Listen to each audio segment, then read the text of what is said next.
सुप्रभातम आजिर पंचांग ओ अमृत वचन।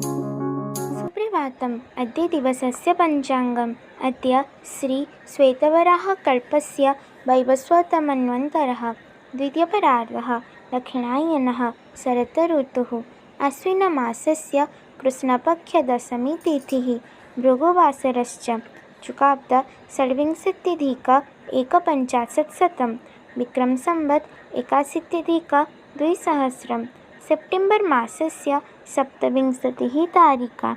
अद्य दिवसः सर्वेषां कृते मङ्गलमयं भवतु इति विभुपदारविन्दयोः विनम्रप्रार्थना।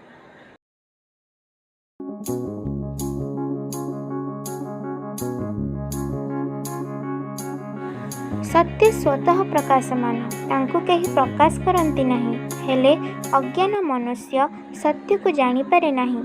तांकु जानिबाकु हेले ज्ञानर आश्रय आवश्यक।